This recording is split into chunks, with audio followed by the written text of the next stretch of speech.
¿Sabíais que el famoso transatlántico que se hundió no fue el Titanic, sino su hermano, el Olympic?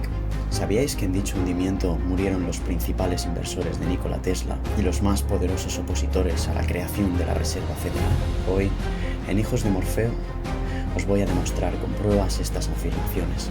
Muchas gracias por acompañarme una vez más. Bienvenidos. El 14 de abril de 1912 zarpa el mayor transatlántico construido hasta el momento, el Coloso Insumergible, como así fue apodado. En su interior viajaban un total de 2.224 personas, de las cuales 1.316 eran pasajeros y 908 eran miembros de la tripulación. Esta bestia estaba propulsada por dos motores de cuádruple expansión que le otorgaban 50.000 caballos por motor, es decir, un total de 100.000 caballos, para arrastrar una mole de acero de casi 50.000 toneladas. Tanto el Titanic como el Olympic consumían unas 1.300 toneladas de carbón a la hora. Su aplastante peso era de casi 47.000 toneladas de acero reforzado, casi 300 metros de largo y 28 de ancho. Para haceros una idea, os podéis imaginar 3 campos de fútbol oficiales puestos en línea.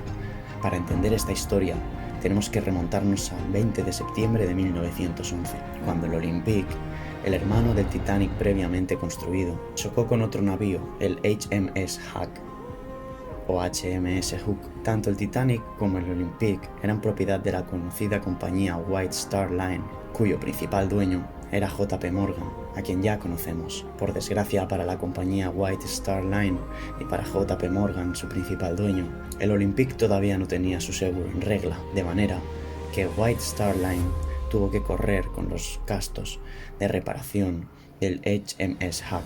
Pero esto no es todo.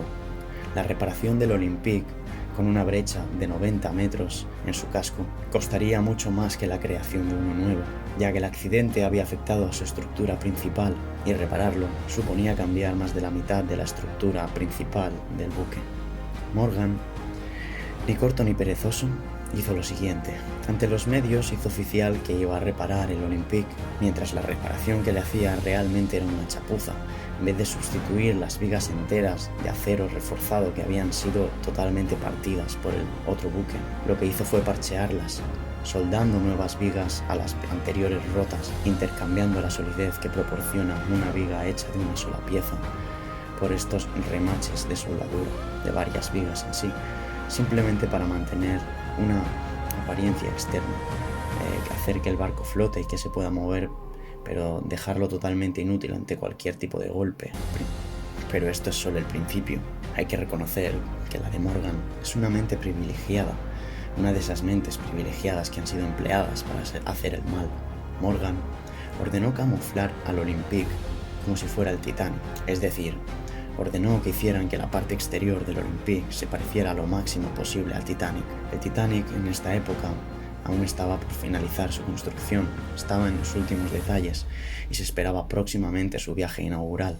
Morgan decidió esconder al Titanic pese a estar listo y sacar para el viaje inaugural del Titanic al Olympic gravemente dañado, con esa reparación que simplemente mantenía la estructura para que pudiese flotar. Para las campañas de anuncios para periódicos, revistas, carteles, etc., utilizó fotos del interior del Olympic reacondicionado, de manera que la gente que entró en ese transatlántico pensando que era el Titanic y que realmente estaba entrando al Olympic no se diese cuenta tampoco por el interior. Pero hay un detalle que no pudo ser corregido y que es causa de la mayor prueba aplastante que tenemos en este video de que el transatlántico que hoy en día está bajo el fondo del mar no es el Titanic, sino el Olympic. Y esta prueba es la siguiente. Como podéis comprobar en esta imagen, el Olympic tenía unas ventanas distintas al Titanic. Ventanas que casualmente coinciden a la perfección con el transatlántico que hay actualmente hundido. Esta es una prueba totalmente irrefutable. Por favor, júzgalo con tus propios ojos. Para cuando se hizo el viaje inaugural del falso Titanic, es decir, el Olympic disfrazado, el transatlántico sí estaba asegurado. Y Morgan, tras el hundimiento, cobró la totalidad del seguro. Pero esto es solo una pequeña parte del plan maestro de Morgan. Como ya contamos en el vídeo de la verdadera historia de Nikola Tesla, Morgan en ese entonces estaba empezando a comercializar la electricidad.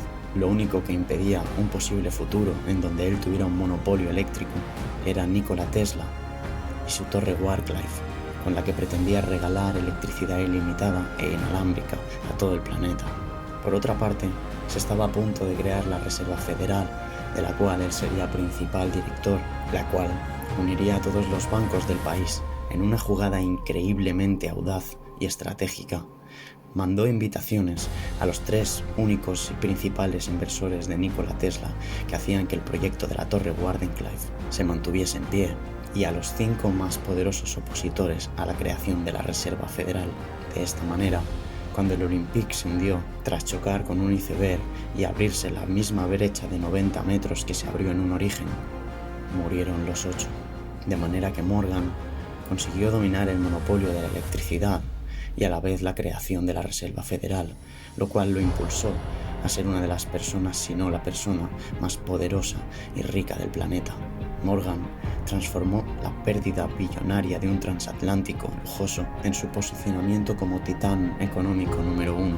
Tenemos también que tener en cuenta que el Titanic era una mole de casi 50.000 toneladas de acero reforzado que viajaba con una propulsión de 100.000 caballos de vapor.